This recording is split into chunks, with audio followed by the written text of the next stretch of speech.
She told him to walk it off, with his arm hanging like that. My son looked at me, tears on his cheeks, bones bent wrong. And my mother? She didn't even look up from her crossword. Mark laughed.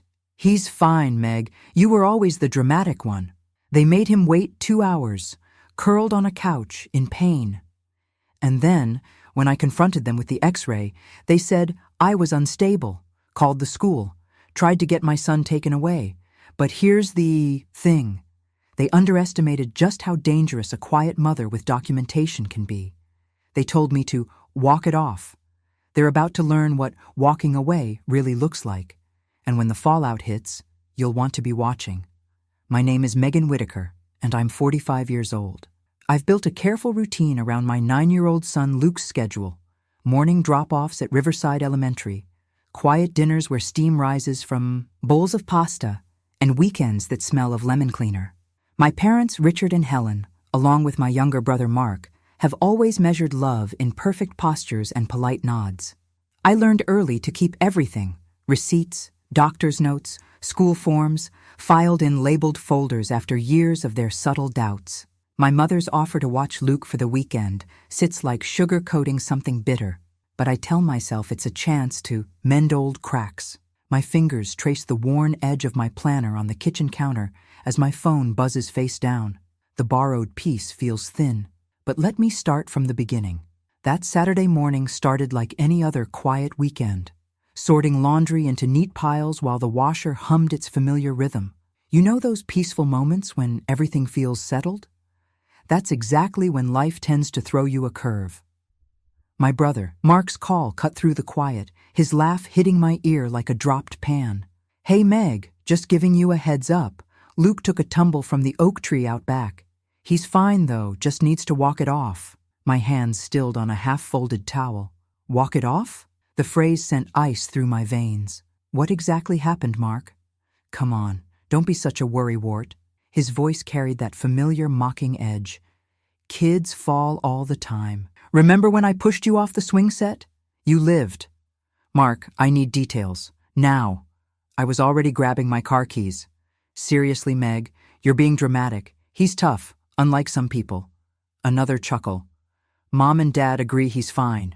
I ended the call and was out the door in seconds. The drive to my parents' house usually took 15 minutes. I made it in 10, my knuckles white on the steering wheel. The autumn air felt sharp in my lungs. As I hurried up their walkway, scattered pine needles crunching under my feet. The old oak loomed above, its branches stretching like accusing fingers. The porch held an unnatural quiet. No TV sports bleeding through the screen door. No casual chatter. Just silence. Wrong, all wrong. I found Luke on the living room couch, his face the color of old paper. He was holding his right arm close to his body, and even from the doorway I could see it. Wasn't sitting right. My stomach lurched. Mom? His voice wavered. There she is, my mother announced from her armchair, not looking up from her crossword puzzle. Always rushing in like there's a fire. My father grunted from his recliner, eyes fixed on a football game. Boy just needs to toughen up a bit. I knelt beside Luke, my heart hammering. The swelling around his forearm was obvious, and there was a slight deformity that made my mouth go dry. Baby, can you move your fingers for me? He tried, tears spilling. It really hurts, Mom. We're going to the ER. I was already pulling out my phone to check the nearest hospital location. Mark lounged against the doorframe, rolling his eyes. Classic helicopter parenting. No wonder he can't handle a little fall. The familiar burn of their judgment rose in my throat, but I pushed it aside. I had Luke's backpack in one hand and was pulling my insurance card from my wallet with the other. Come on, sweetheart. Nice and slow. Luke's breath caught on little hitches as we made our way to the door.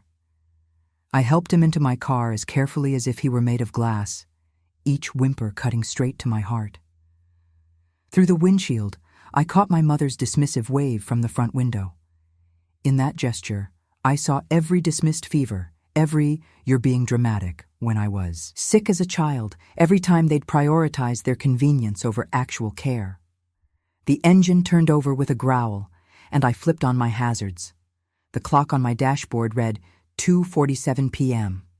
I didn't know it then, but that moment, that exact minute, would become the line in the sand, the before and after. "Hold on, Luke," I said, pulling onto the main road. "We're getting you help." The drive to Memorial General felt endless, even with my hazards, flashing and other cars making way. Every bump in the road drew a tiny gasp from Luke, and each sound twisted my heart a little more. "I'm sorry, Mom," Luke whispered, his good hand fidgeting with his seatbelt. "I didn't mean to ruin everyone's weekend." "Hey, no." I reached over to squeeze his fingers gently. "You haven't ruined anything. Your safety matters more than any schedule or plans, always. You know those moments when your child's pain hits you harder than your own? This was one of those. The autumn sun caught his tears, and I had to swallow hard against the rage building in my throat. The ER parking lot was mercifully quiet for a Saturday afternoon. I helped Luke out of the car, keeping his injured arm as steady as possible. The automatic doors whooshed open with their familiar hospital smell, antiseptic with an undertone of something else. Crayons, maybe, from the children's waiting area. The intake nurse looked up as we approached. "What brings you in today?" I explained about the fall while digging out my insurance card. My voice stayed steady, professional, a skill learned from years of dealing with my family's dismissals. The questions came rapid fire. Allergies, medications, last meal, time of injury. I answered each one clearly, documentation mode kicking in like muscle memory. "He'll need imaging," the nurse said, typing. "Let's get him registered and back to radiology." Mother's voice echoed in my head as we waited. Doctors for ordinary childhood? In my day. The phrase curdled in my stomach now, bitter as old milk.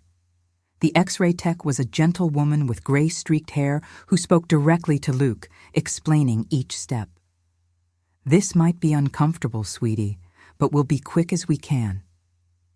I watched through the observation window as she positioned his arm. The monitor glowed cold and blue, showing shadows I couldn't interpret. Luke's face was turned away from the machine, but I could see his lashes were wet again. "You're doing great," I called through the intercom. "Almost done." More waiting followed. You'd think I'd be used to it by now, but each minute stretched like taffy. I held Luke's good hand while we waited for the radiologist's read, counting my pulse to mark time. When the doctor finally arrived with the films, I studied them intently, searching the ghostly outline of bone for answers. "There's a fracture here," she pointed to a dark line near his wrist, close to the growth plate. "We'll need orthopedic follow-up to monitor healing. Growth plate injuries can be tricky." My stomach dropped, but I kept my voice calm for Luke's sake. "What do we need to do?" She outlined the care plan while writing. "Prescriptions. Pain control, immobilization, and we'll get him set up with a pediatric orthopedist. The nurse will show you how to adjust the sling." I thanked her, fury throbbing behind the gratitude. How long had he waited at my parents' house, hurt and scared, while they insisted he was fine? The discharge nurse walked us through everything: sling adjustment, medication schedules, warning signs to watch for. I clutched the stack of papers like armor, memorizing every detail. Luke's arm was now properly supported in a blue sling that made him look smaller somehow, more vulnerable. We walked toward the exit, the automatic doors humming their welcome to late afternoon sunshine. I knew what waited ahead, the confrontation that had to come. But first, we had to get through these doors, get home, get safe. Remember when I mentioned keeping records? Those discharge papers would turn out to be more valuable than gold. But that's getting ahead of things. Getting Luke settled at home felt like defusing a bomb. Every movement had to be careful, deliberate. I arranged pillows on the couch just so, positioned ice packs, and found his favorite superhero shows on Netflix. The pain meds from the ER were starting to work. His eyes were getting heavy.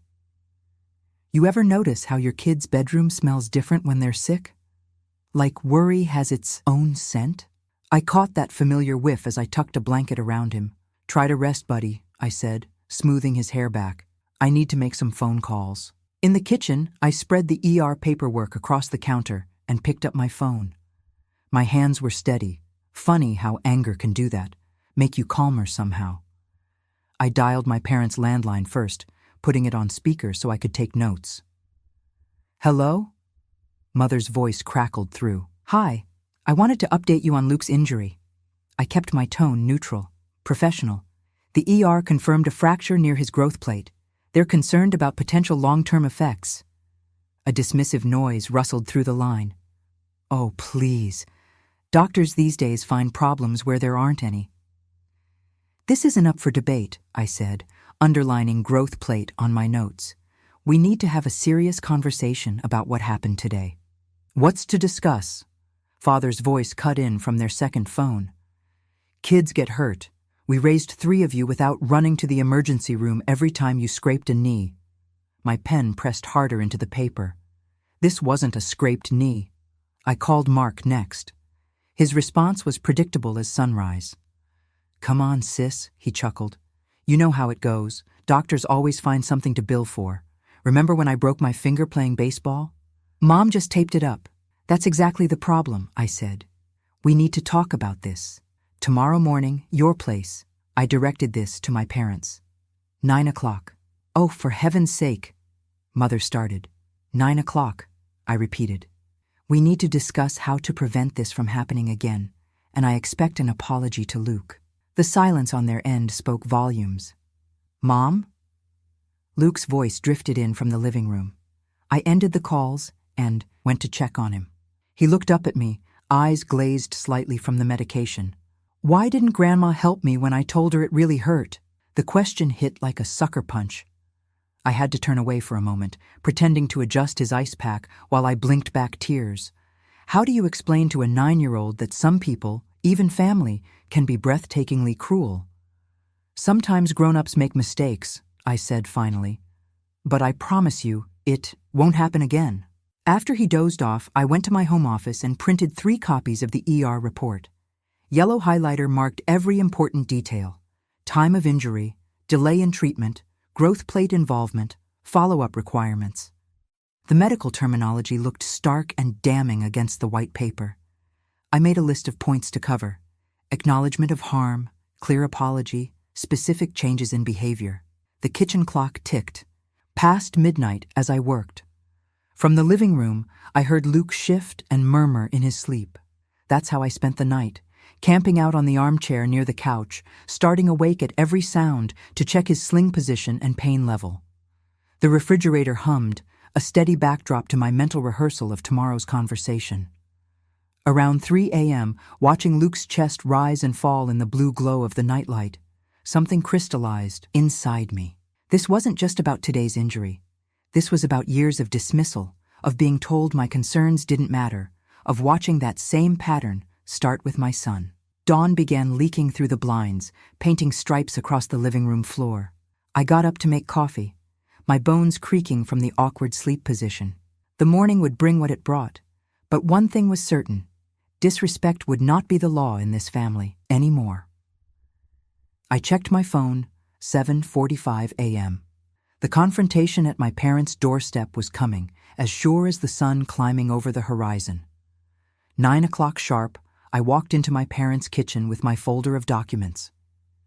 You know that morning sunshine that makes everything look deceptively cheerful? That's what was streaming through their windows, lighting up the same breakfast nook where I'd spent countless childhood mornings. The air smelled of coffee and something familiar. Probably Mother's cinnamon rolls, her go-to peace offering when she knew she was wrong but wouldn't admit it. "Really, Megan?" Father's arms were already crossed, his reading glasses perched on his head like a crown of disapproval. "All this paperwork for a simple fall?" I pulled out a chair and laid the folder on their oak table. "This isn't about just a fall. It's about how you handled it. Or didn't." Mother bustled around, purposely not looking at me. "You're performing again, dear. Always did love an audience." "Like when she'd cry over a paper cut," Mark chimed in from his spot by the counter. He was wearing his work clothes, probably heading to the office after this. Some things never change. Still soft as ever. My fingers tightened on the ER report as I slid it across the table. "This shows a fracture near Luke's growth plate, the doctor specifically. warned about potential long-term complications if it had been left untreated longer. I tapped the highlighted section. He was in significant pain for hours while you all ignored him. Father barely glanced at the paper. We raised 3 kids without running to doctors every time. And that was wrong too, I cut in. But this isn't about our childhood. This is about Luke and what happens moving forward. Moving forward? Mother's laugh had that brittle edge I knew too well. Don't be dramatic. I met each of their eyes in turn. Here's what's going to happen. Either you acknowledge what you did was negligent and apologize sincerely to Luke, or we're done. No more visits, no more weekends, no more family dinners. The kitchen went quiet, except for the tick of Mother's ancient wall clock. Then Father scoffed. Threats now? That's your solution? Playing it up for maximum effect, Mark said, making exaggerated violin-playing motions with his hands. Always were good at that. I gathered my papers back into the folder, something cold and final settling in my chest. You ever have that moment when you realize you're trying to reason with a brick wall? That's what I felt, watching them sitting there, wrapped in layers of pride so thick no truth could penetrate. I tried to handle this privately, I said, standing up. But if you start spreading stories, and we all know you will, remember that I have documentation. Every injury detail, every dismissive comment, every delay in getting him care. Facts don't care about family loyalty. Get out, Mother said softly, dangerously. If you're going to be ungrateful, gladly. I walked out, my heels clicking on their hardwood floors for what I knew would be the last time. Driving home, I passed the community church with its pristine white bulletin board. Our family name was up there, listed for some upcoming charity function. My parents had always been so proud of seeing their name displayed, proof of their standing in the community. Wonder how long that would last. My phone pinged at a red light, a message from my cousin Sarah. Think it's best if Luke skips Tommy's birthday party next weekend. Don't want any drama. And there it was, the first ripple. I could practically hear the whispers starting, the story being twisted. Poor mother and father, with their difficult daughter, always making mountains out of molehills, so emotional, so unstable. That evening I sat on my back porch, staring at my phone's message list. Names that usually lit up my screen with family gossip and dinner plans were conspicuously dark. The silence felt engineered, coordinated, like they were all waiting to see who would break ranks first. Morning brought silence where texts used to ping. You know that hollow feeling when you check your phone and there's nothing but weather alerts and spam? That was my new normal. But the quiet didn't last long. Whispers have a way of getting louder than shouts. I was picking up milk at Morton's Market when I overheard Mrs. Peterson, my mother's bridge partner, talking in hushed tones by the dairy case. Always was highly strung, even as a girl. Her poor parents. She clammed up when she saw me, giving that tight smile people wear when they're talking about you, not to you. Later that day, my cousin Rachel, usually my closest ally in family drama, sent a carefully worded message. Your mother's really worried about you, Meg. Says you've been unstable lately. Maybe you should talk to someone. I had to laugh at that one. Have you ever noticed how suggesting therapy becomes a weapon in the hands of people who've never set foot in a counselor's office? But I wasn't laughing when I saw what came next. Mark had gotten creative with his revenge. He'd gone through our old text conversations, pulling out bits where I'd vented about rough days with Luke or feeling overwhelmed as a single mom. Completely normal stuff, but stripped of context and sprinkled with concerned commentary, it painted exactly the picture they wanted. I started keeping screenshots of everything. Every message, every worried email, every social media comment that disappeared as soon as I tried to respond. Dates, times, names, all filed away in a folder on my laptop labeled Family Fiction. You learn to document when you grow up with people who rewrite history. Luke, bless him, kept his routine steady despite the drama swirling around us. Every morning we'd check his sling, position before school. Every afternoon, he'd settle at the kitchen table for homework while I fixed dinner. The fracture was healing well, according to his follow-up x-rays, but I noticed fewer neighbors asking about his recovery. fewer casual waves from familiar faces at drop-off. Then came the call. I was helping Luke with his math when my phone buzzed with an unfamiliar number. The voicemail was from Patricia Winters, assistant principal at Luke's school. "Mrs. Whitaker, we need to schedule a meeting regarding some concerns that have been brought to our attention. Please call back at your earliest convenience." My hands shook as I played it again. "Anonymous concerns," she said, like I couldn't guess exactly who had planted those seeds. "You know that sick feeling you got as a kid when you were accused of something you didn't do? That helpless rage when adults had already decided you were guilty?" It all came rushing back. But this time it wasn't just about me. They were coming after my son. I spent that evening assembling another copy of the ER records, adding Luke's follow-up visits and progress notes. Each page went into a crisp blue folder, organized chronologically. Then I called Mrs. Jensen next door, one of the few neighbors still speaking to me, and arranged for her to watch Luke during the meeting. That night, I stood in Luke's doorway, watching him sleep, his cast poked out from under the covers, covered in drawings from the few friends whose parents hadn't gotten the memo to keep their distance. The school's voicemail sat heavy in my phone, those words, "duty to inquire," echoing like an accusation. I played the message one more time, letting each word sink in. Principal Winters' voice was professionally neutral, but I caught the undertone, that slight edge that said someone had been in her ear, painting pictures of an unstable mother and a neglected child. Ever sat under those office fluorescents that make everything look like a bad photograph? That's where I found myself the next morning, perched on one of those adult-sized plastic chairs across from Patricia Winters. Her desk was one of those institutional metal ones, all right angles and efficiency. "Mrs. Whitaker," she began, adjusting her reading glasses, "we take all concerns about student welfare very seriously." Her tone was careful, measured, like she was walking on eggshells that had already been stepped on. I knew that dance. You probably do too, when someone's trying to be professional while basically asking if you're fit to parent. My hands didn't shake as I reached for my folder, though.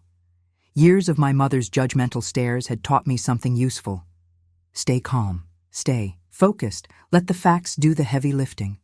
"I understand completely," I said, pulling out the ER documentation. "I've brought everything from the incident." The papers made a satisfying thump as they landed on her desk. The initial emergency room visit, follow-up appointments, and treatment plan. Her eyebrows lifted slightly as she began reviewing the materials. "I'll tell you something. There's nothing quite like watching someone's preconceptions shift in real time. You can almost hear the mental gears changing direction." "Dr. Harrison was the attending physician," I continued, pointing to the signature.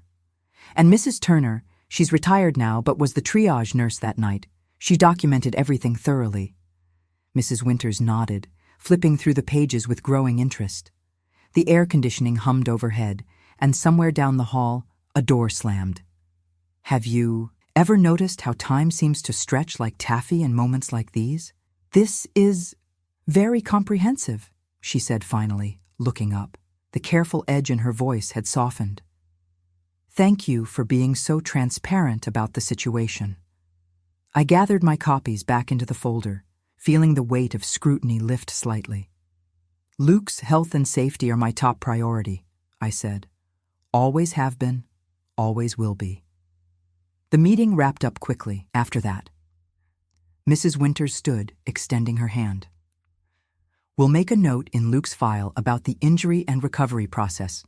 Please let us know if there's anything else we should be aware of." Walking out into the hallway, I felt lighter, until a voice stopped me short. "Mrs. Whitaker?"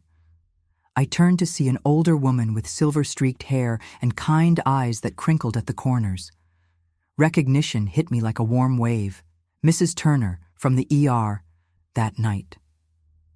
"I thought that was you," she said, reaching into her pocket. "I substitute here sometimes." She pulled out a business card, holding it out. I couldn't help overhearing about Luke's case. My throat tightened as I took the card. Here was someone who'd seen the truth firsthand. No family spin, no carefully crafted narrative. "I remember that night clearly," she continued, her voice low but firm. "I documented everything, Luke's condition when he came in, his pain level, and... She paused meaningfully. The family's initial refusal to seek medical care. Something sparked in my chest, like a pilot light catching after a long cold spell. You know that feeling when the puzzle pieces suddenly start clicking into place? "Would you come with me?" she asked, gesturing down the hall. "I keep copies of my old shift records." I followed her to the nurse's office, that familiar, medical smell of paper and sanitizer bringing back memories of that night. She moved with purpose to a filing cabinet, pulling out a folder with practiced efficiency. "Here," she said, placing a neat packet in my hands. Certified copies, dated and notarized, my detailed notes from triage, including timestamps and direct quotes. I stared at the folder, its weight suddenly full of possibility. Mrs. Turner touched my arm gently. "Sunlight," she said simply.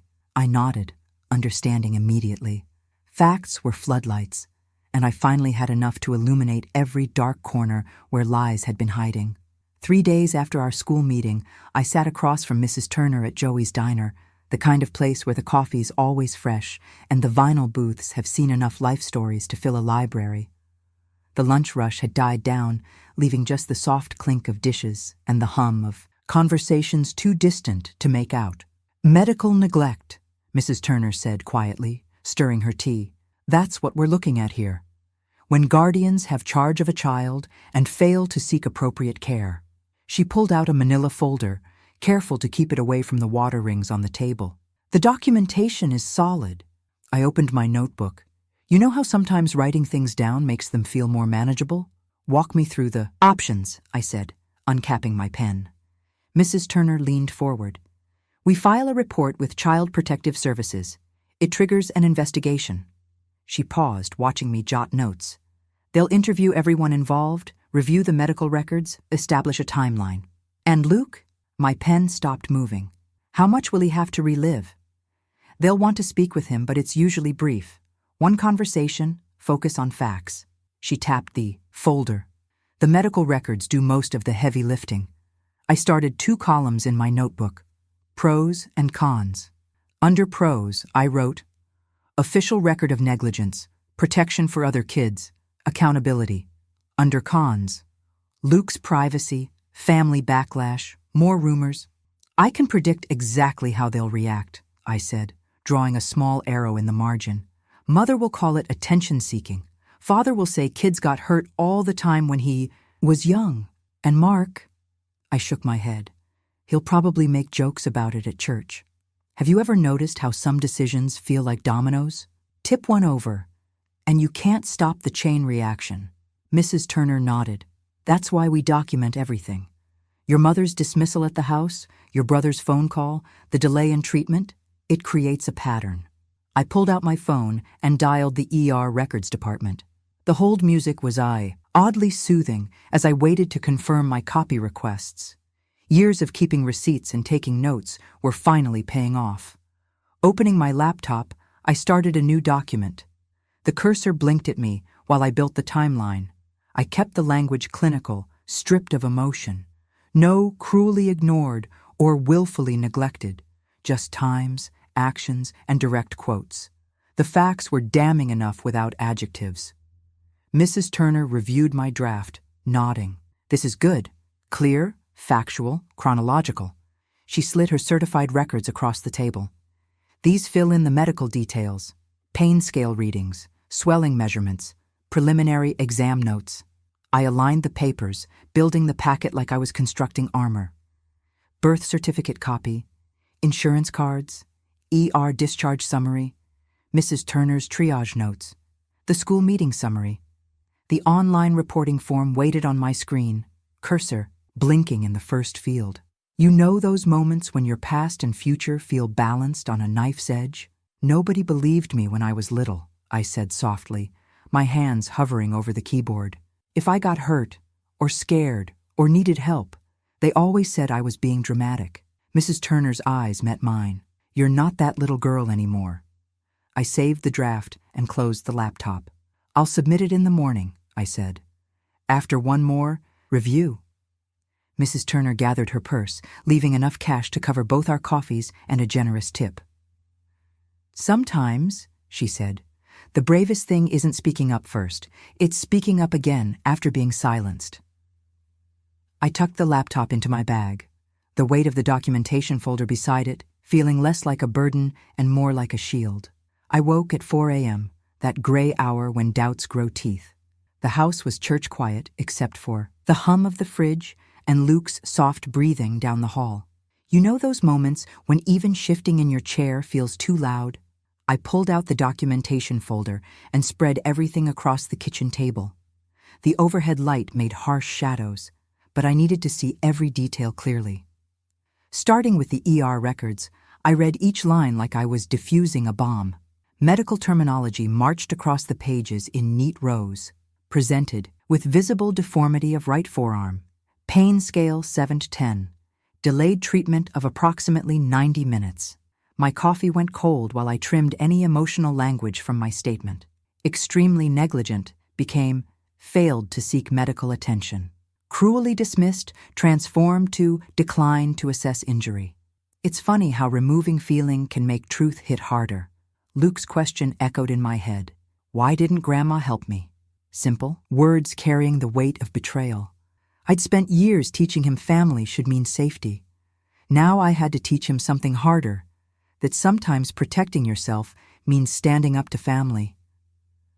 The laptop screen cast a blue glow as I logged into the reporting portal.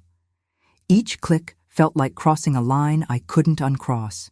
Upload ER documentation. Click. Attach imaging report. Click. Add discharge instructions. Click.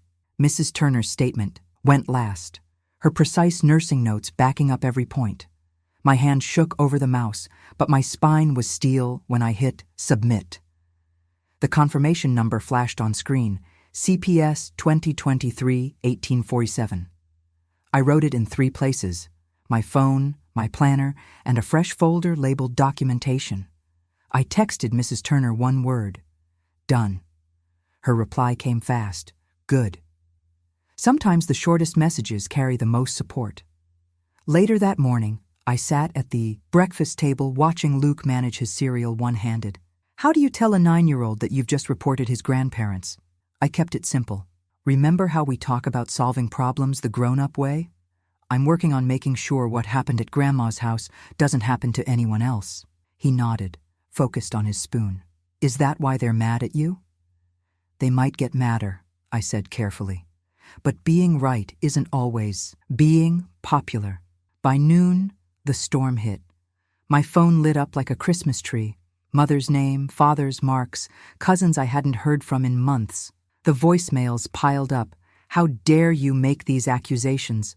You're destroying this family. Always had to be the center of attention. I switched off notifications and set up an email filter. Any communication would need to go through official channels now. Let them rant into the void. I had documentation on my side. The afternoon settled into a careful routine. Luke worked on his math homework one-handed while I prepared his favorite mac and cheese.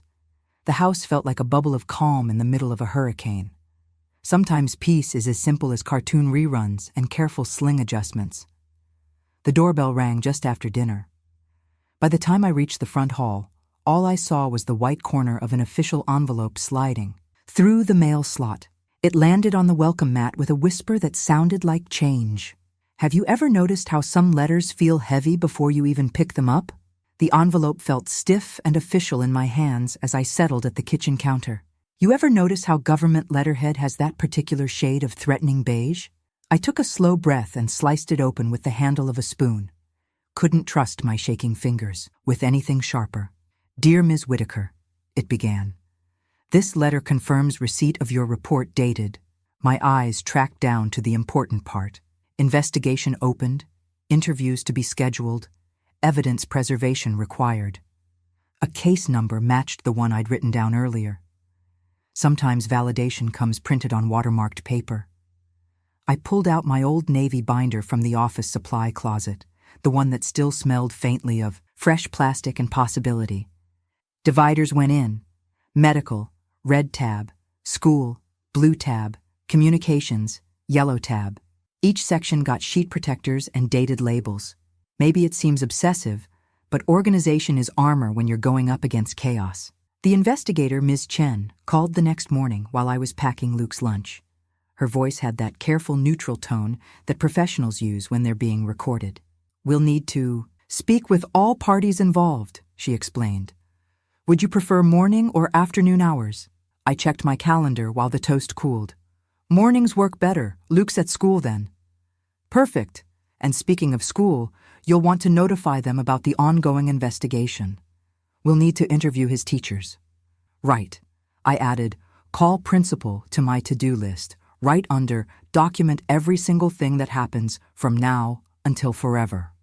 Later that morning, I drove Luke to school, then swung by Cornerstone Church to drop off some paperwork for the youth group he used to attend. That's when I ran into Sarah from the prayer circle.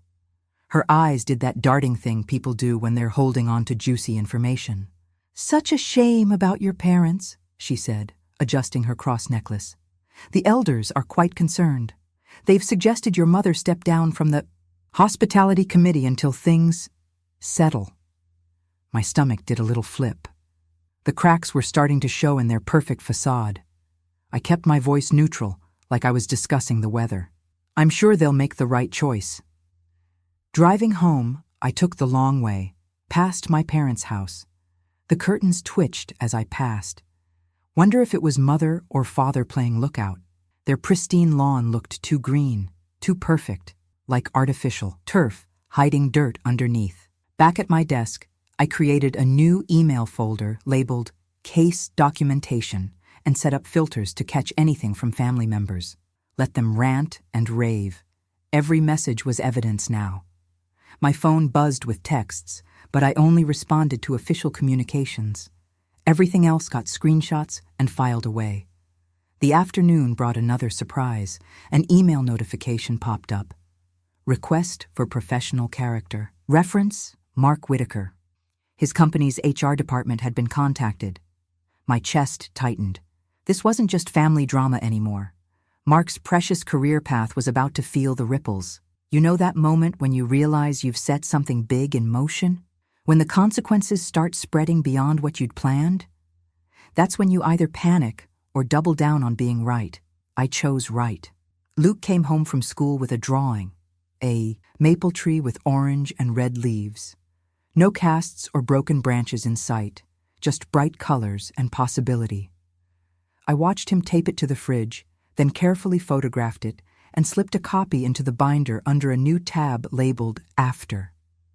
The blinds were drawn, casting soft shadows across the kitchen while I made chamomile tea. Luke had homework spread across the table, humming to himself as he worked on his spelling words. Almost peaceful, except for the constant buzz of my phone. Mark's name flashed on the screen again. I let it go to voicemail, like I had the last 6 times. Whatever threats or pleading he had lined up could wait for the official interviews. I sipped my tea and added another note to my documentation. October 12th, 7:45 p.m. Continued contact attempts from Mark W. No response provided as per investigator recommendations. The investigator's office smelled like coffee and copy paper. Miss Chen sat across from me, her desk neat except for my binder and her laptop. You ever notice how some moments feel like they're made of glass? Like if you breathe wrong, everything might shatter? That's how it felt as she opened my documentation. "Walk me through the timeline," she said, clicking her pen. I'd rehearsed this part. Saturday, October 2nd, 1:15 p.m. Got the call from my brother Mark about Luke's fall. Bikai. 1:45. I was at my parents' house. Found Luke in obvious pain, arm visibly deformed. They'd made him wait on the couch for nearly 2 hours. She nodded, making notes. "And the hospital records?" I flipped to the red tab. Arrived at emergency around 2:30. Mrs. Turner, she was the triage nurse, documented everything. The swelling, Luke's pain level, the family's initial refusal to seek care. X-rays confirmed the fracture near the growth plate at I-345. Ms. Chen cross-referenced something on her screen. "Mrs. Turner's statement matches yours exactly. She noted particular concern about the delay in treatment."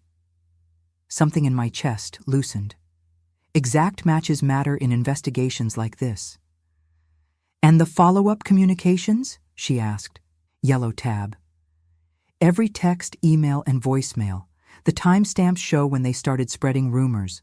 I've highlighted where they admitted knowing about the injury but choosing not to act. She spent the next hour going through everything methodically. By the time I stepped out, winter sunlight was cutting through bare trees, thin and clean like truth. Back home, I found an email from Sarah at church. Mark's situation had imploded spectacularly. His company took one look at the public records from our case, did some community reference checks, and yanked his promotion. The one he'd been bragging about for months. You know what's strange? Part of me felt hollow about it. Mark was still my little brother somewhere under all that cruelty. I remembered teaching him to tie his shoes, defending him from playground bullies.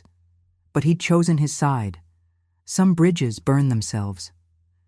That evening, I walked to the corner store for milk. Mrs. Peterson from 3 doors down was there. Instead of the awkward dodge and weave I'd gotten used to, she met my eyes. "Evening, Megan," she said. Not warm exactly, but real. No whispers, no side-eye. Just a neighbor saying hello. The church bulletin board caught my eye on the way back. Mother and Father's names were missing from the committee listings. No more hospitality team lead under Mother's carefully curated signature. No more building fund chair for Father. Amazing how much empty space 2 names can leave. When I got home, there was an official letter waiting. The investigation was wrapping up, they said. Final recommendations pending. I set it on the counter and started boiling water for pasta. Luke had fallen asleep on his math homework, pencil still in hand. I watched his chest rise and fall, peaceful despite the cast. The kitchen timer ticked, measuring out moments between now and whatever that final envelope would bring. Footsteps crossed the porch outside. Probably just the evening mail carrier, but I found myself holding my breath. Not time yet for answers. Not quite. The pasta water bubbled over, startling me back to the present. I turned down the heat and dropped in the spaghetti, focusing on the simple mechanics of dinner. Stir, check the sauce, set the timer. Normal things while waiting for extraordinary news. Through the window, I could see our mailbox. Tomorrow or the next day, it would hold an envelope. That would make everything official. Would name what happened in careful, bureaucratic language. Would tell us if the system meant what it promised about protecting kids. The porch creaked again with footsteps. I stirred the pasta and watched the evening settle in, painting our kitchen windows in shades of purple and gold. The envelope felt heavier than paper had any right to be. I'd been carrying it around the kitchen for 10 minutes, watching steam rise from my coffee, before I finally slid my thumb under the flap. You ever notice how official letterhead has a way of making your heart skip? Like the weight of authority is pressed right into the paper fibers. I spread the pages on the counter, the same counter where I'd made Luke's lunch that morning, trying to work around his cast. The language was exactly what you'd expect from a government office. Formal, careful, absolute. After thorough review of submitted documentation and witness statements, this office finds substantiated evidence of medical neglect by temporary guardians during the incident dated October 2nd. My hands started shaking. Not from fear this time, from something else. Relief, maybe, or validation. The kind that comes when someone in authority looks at the facts and says, yes, this happened. Yes, it was wrong. The report laid it out in clean, bureaucratic prose. Failure to seek immediate medical attention. Dismissal of visible injury indicators. Attempt to discourage appropriate care. Each point backed by dates, times, witness statements. Mrs. Turner's documentation got 3 separate mentions. They included recommendations, supervised visits only if any, written agreements about medical care before future contact, mandatory reporting if similar incidents occurred. I sat down hard in the kitchen chair, coffee forgotten. All those years of being told I was overreacting, oversensitive, dramatic, and here was an official finding that said I'd been right, that protecting Luke wasn't helicopter parenting, It was just parenting. My laptop was still open from checking work emails. I opened a new message, typed in mother and father's address, and attached the PDF of findings. The body text took longer. How do you tell your parents that strangers had to step in to make them act like grandparents should? I kept it simple. Attached is the official finding. I remain open to contact if you accept these safety requirements and demonstrate genuine change. Luke's well-being comes first. Send. Their responses trickled in over the next hour. Mother's was predictably wounded. I can't believe you'd do this to family. Father's was shorter. Disappointed. Mark didn't bother replying at all. I closed the laptop. Some silences say everything. That afternoon, Luke and I toured a little rental house across town. The realtor was talking about square footage and utility bills, but I was watching Luke. He moved through the rooms like he was already home, testing how his voice echoed in empty corners, peering into cabinet spaces. "Mom," he called from the backyard. "Come look." The maple tree dominated the small yard, its leaves catching October sun like stained glass. Nothing like the towering oak at my parents' house. This one was younger, friendlier somehow. Its lowest branches stretched out welcoming arms at climbing height. "When my cast comes off," Luke said, "can I—" "We'll get you a proper swing," I said. "Right there." I pointed to a sturdy branch that seemed made for rope and wooden seat. The lease signing felt like exhaling. Luke helped me label moving boxes that weekend, his handwriting careful despite the cast. Books went on his reading shelf boxes, Legos on his toy bins, kitchen on everything that rattled. We got takeout that first night. Pizza on paper plates, sitting cross-legged on the floor between towers of boxes. The empty rooms amplified every sound. Luke's laughter as he told me about his friend Diego's new puppy, the crinkle of napkins, the settling creaks of a house getting to know its new family. Later, I tucked Luke into his sleeping bag next to the window. The maple's silhouette pressed against stars, its leaves whispering in the evening breeze. "Look, Mom!" Luke's finger traced a leaf pattern on the glass. "It's waving goodnight." I smoothed his hair back. His cast caught moonlight, already covered in classroom signatures and well wishes. 6 more weeks until it came off, the doctor said, just in time for spring climbing. Season. Luke yawned, his eyes drifting to the tree's gentle sway. "I like our maple," he mumbled, sleep creeping in. "It feels safe." Morning hit different in the maple house. You know how sunlight can feel like it's got a personality? Through those leaves, it danced across the floor like nature's disco ball, all dappled and warm. I'd wake up hearing birds instead of the neighbor's leaf blower. What a change that was. The doc had been clear about the timeline. 6 weeks in the cast, then a week with the sling for transition. When that final morning came, Luke could barely sit still through breakfast.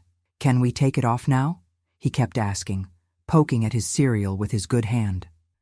"After I check your homework folder," I said, trying to keep our routine steady. But I couldn't help grinning at his excitement. Ever notice how kids bounce when they're happy? Like they've got springs in their shoes. Finally, I helped him ease the sling off, following every step in the discharge instructions I'd taped to the fridge. Luke's arm came up slow but sure, like a baby bird testing its wings. "Does it hurt?" I asked, watching his face. He shook his head, then paused. "It feels different, but good different." I'd already booked his final checkup for the following week. The calendar on the kitchen wall had it circled in green, our new color, for good things. Red was for the old stuff, the official findings and letters that lived in a locked file box in my closet. Those papers had changed everything. Mother and father's names vanished from the church committee lists. Their perfect family image cracked like old paint, showing all the rot underneath. And Mark? Last I heard, he was still trying to explain to his bosses why a character reference check had turned up a medical neglect finding. You ever watch a house of cards collapse? It's not quick like in the movies. It's slow, one card sliding off another until the whole thing just settles into truth. But that morning wasn't about them. It was about Luke, standing in our backyard while I went over the climbing rules again. Both hands on the branches, I said. I know, Mom.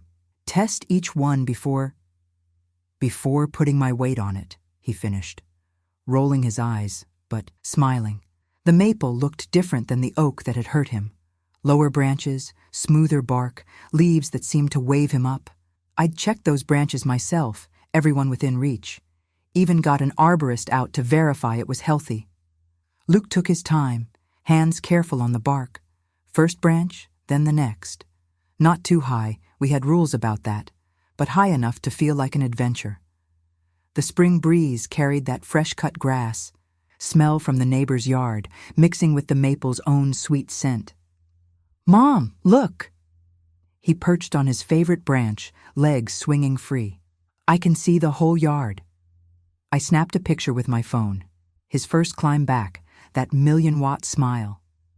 Mrs. Turner would want to see this one. She still checked in, you know?